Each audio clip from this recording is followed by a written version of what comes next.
The today's discussion, I am going to take a new topic: velocity and acceleration analysis, which is the module 2 of your syllabus. If you just go through the syllabus, it will be module 2. So we are going to discuss velocity and acceleration analysis. What exactly the topic that we are going to study in this? We just go through the course contents here. We are going to find the determination of velocity and acceleration of a point or link in the simple mechanism by relative velocity method, Coriolis component of acceleration, instantaneous center, centroids, Kennedy's theorem.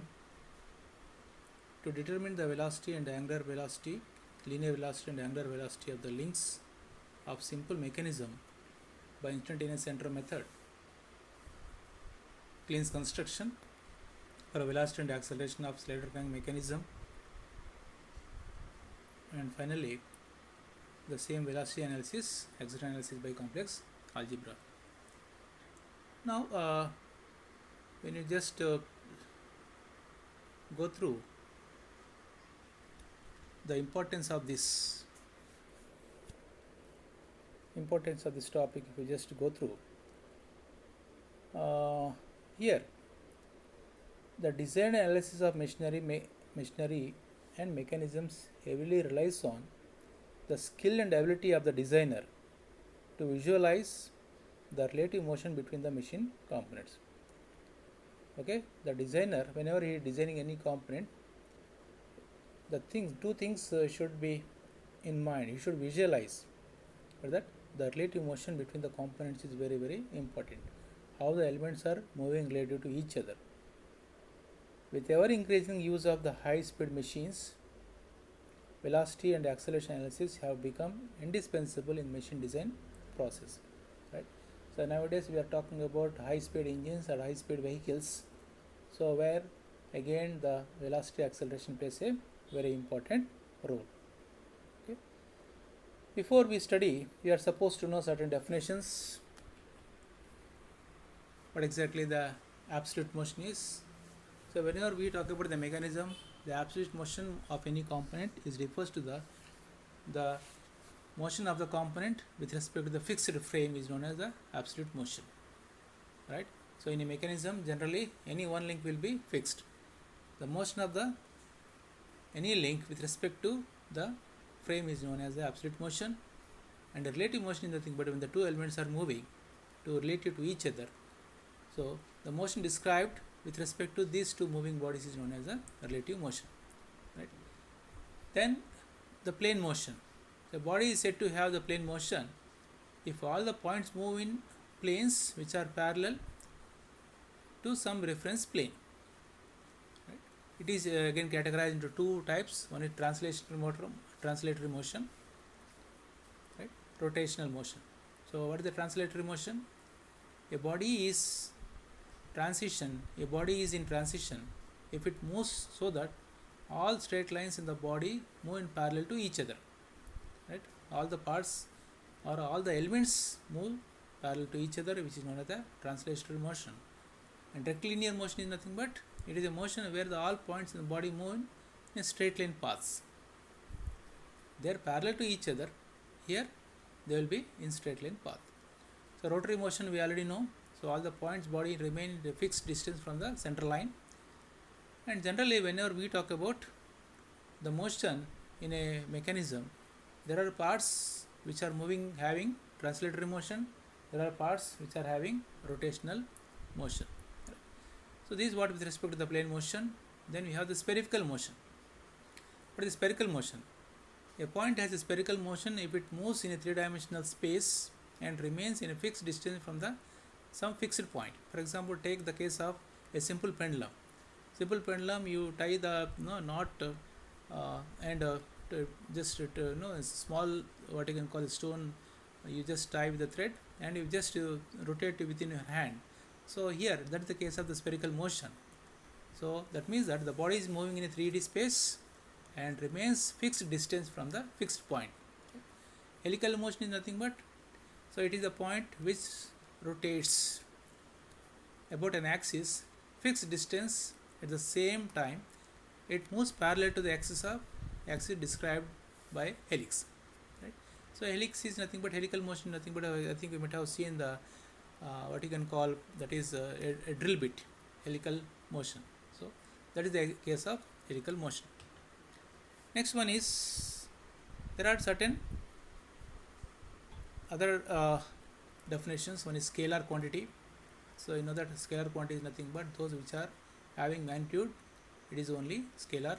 Vector is nothing but, so vector quantities have both magnitudes and direction.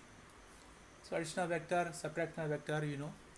The velocity is, what is the velocity? It is the rate of change of displacement is what we call it as the velocity. Linear velocity is nothing but linear displacement. Rate of change of linear displacement is linear velocity, which is ds by dt, where h is the displacement. Angular velocity is nothing but rate of change of angular displacement. If theta is the angular displacement, rate of change of angular displacement is angular velocity. So relation between linear velocity and angular velocity is v is equal to r omega. We already know v is the linear velocity, omega is the angular velocity.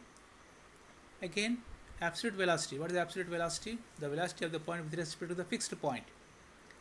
For example, if you take any element a, which where OA is the element, O is fixed end, A is the other end. So when you are measuring the velocity of the A with respect to O, that is what we call the absolute velocity. So the velocity of the point or body relative to the frame is known as VA, or it is absolute velocity. And relative velocity is nothing but when the two elements are moving and the velocity is represented by relative velocity. Generally we represent as VAB, that is velocity of A with respect to V.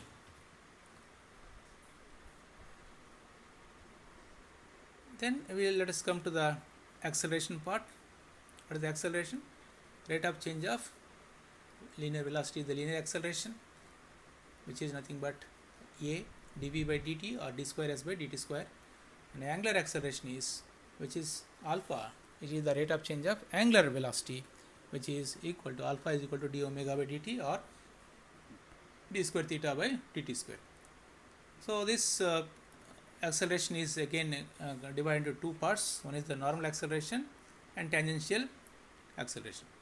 For the normal acceleration, so it is due to the change in magnitude. It is the point has curvilinear motion. It will have normal acceleration resulting from the change in direction of its linear velocity. That means, so normal acceleration is nothing but it is always directed parallel to the link. Tangential acceleration is, it is the acceleration which is directed perpendicular to the motion of the link. This is what we call it as the tangential acceleration. So normal and tangential accelerations, if we just talk about, normal acceleration is always parallel to the element. Tangential acceleration is always perpendicular to the motion of the body. And of course the total relative acceleration is nothing but it is the sum of normal acceleration and tangential acceleration. Now let me talk about the velocity analysis. There are two methods to determine the velocity analysis and acceleration analysis of any links and mechanism. One is the relative velocity method, second one is the instantaneous center method. That means with the help of two methods we can do the velocity analysis. This is what the velocity analysis. Now let me talk about the absolute velocity. As I told you, an absolute velocity is the velocity of a point measured from fixed point. Again, I already told you relative velocity is nothing but relative velocity is the velocity of a point measured relative to another point which is also moving. Right? So motion of the link.